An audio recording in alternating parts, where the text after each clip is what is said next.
छोड़ना ही होता तो भला पकड़ते क्यों?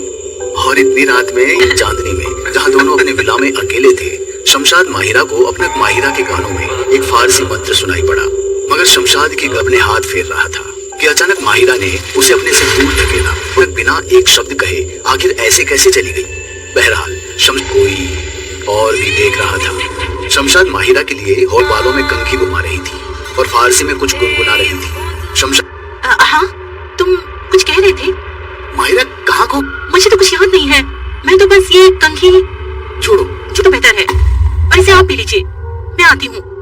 इतना कहे तो हॉट चॉकलेट के कप को देख उत्साहित होते हुए बोली कि उसी की शक्ल और रूप में खड़ी कोई अनजान शक्ति बाथरूम के गाड़ी के शीशों के बाहर वादियों को एकटक देख रही थी कि अचानक बाहर झांका तो पाया कि वहाँ कोई नहीं था। इसे अपनी आंखों में जो शमशाद की अम्मी थी, दोनों का स्वागत मुंह मीठा करा के कहती, मैं दादी बना दो ताकि जल्दी से एक नन्हा सा शमशाद हमारी तरह से मुस्कुराती है और सामान लेकर अंदर चली जाती है।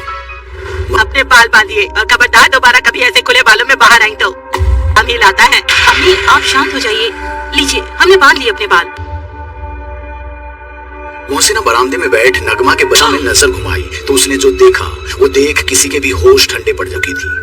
ये देख मोहसिना घर के अंदर दौड़ी और शमशाद को पुकारने लगी, आप बैठे यहाँ। माहिरा वो उधर अंडे। कुछ तो लिहाज कीजिए, आपकी बहू है वो, और ये सुबह से कमरे में ही थी। अभी चल हमारे साथ, सब आईने की तरह साफ साफ दिखने लग जाएगा तुझे। मोहसिना जैसा नहीं और घोंसला ऐसे रोशनदान के साथ जमा हुआ था जैसे किसी अगले कुछ दिन जो सिद्दीकी परिवार के साथ एक के बाद एक अजीब अन्न और चावल का गायब हो जाना। मोहसिना जो हर दिन मोहल्ले की ओली या बस कुरान पढ़ती रहती। जिन्न के होने का असर सिर्फ मोहसिना कई बार पूछने पर भी वो अपने घर जल्दी आने का कारण नहीं बताता और माहिरा होगा इनका। इन सब के चलते अनजान सिलसिलों के बीच एक दिन उसका बच्चा कोख में ही मर गया और अब वो कभी मां नहीं बन पाएगी। इस खबर से मिलने उनके घर पहुंच गई। क्या मदद कर सकते हैं हम आपकी? जी। अरे हिम्मत रखिए, अल्लाह ताला डरने से बचाइए। अरे आप हाथ मत जोड़िए, आज तो मस्जिद आना भी कम कर दिया है उन्होंने। वो मुआमती है पर वो नामाकूल। मौलवी साहब ये सब सुनकर कोई साहब समझ गए कि सिद्दीकी खानदान की चौखट पर पैर रखना खतरे के पीछे दौड़ी और बीच सड़क में उनके पैरों में गिरते हुए बोली, तुम्हारे घर में किसी ऐसे वैसे जीव का नहीं बल्कि गाह कर देगा। तो क्या ये मुसीबत के बादल कभी नहीं छटे? अजान के वक्त कमजोर पड़ ही जाते हैं। कल साहब ने उसे 3 ताबीज दिए और अपने घर की ओर चल दिए। रात होती। अम्मी ये ताबीज किस लिए है? मौलवी साहब ने दिया है। सच?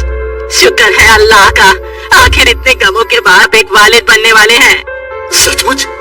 माहिरा, हम ये किन अंधविश्वासी बातों को आप मानने लगे हैं? अरे इनसे इससे पहले कि कोई कुछ समझ पाता, शमशाद गुस्से में छपते उन्हें बताती।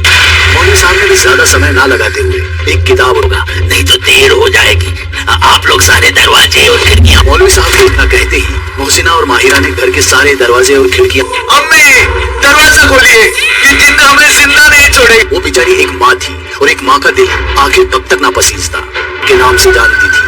उसने मोहसिना की गर्दन दबोची और उसे जमीन के मेरे रहते शमशाद की क्या जरूरत, तुम्हें गुरु होना चाहता था और उस आदमी की खबर जानकर तुम उसे हंसा और उसे बताया कि कैसे एक सुबह जब शमशाद काम के लिए निकला। माहिरा छोड़ो इन सबको और मेरे साथ। मौलवी साहब की पढ़ाई में बाधा डाल पड़े और उनके मंत्रों के उच्चारण में खलल पड़ ही गई। क्यों रे तांत्रिकों को मक्खी की तरह मसल कर फेंक दिया। तो एक मंत्र बुलबुलाया और उसके हाथ में एक खंजर प्रकट हुआ जिससे उसने वो खंजर उसके गले में जा लगा। मोहसिना अपने बहते खून से गुटहिन नहीं हुआ और उसने मोहसिना की गर्दन से खंजर निकाल अपनी कलाई पर लगा दी। जिस जिन्न को वजीफा और ताबीज भी नहीं रोक पाए, उसे माहिरा के मोहब्बे के साथ अकेले अपना जीवन काट रही है और अपने बेटे को शमशाद। माहिरा, मैं डर से भरी दमदार कहानी है तो भेजिए हमारे मेल एड्रेस पर आप ही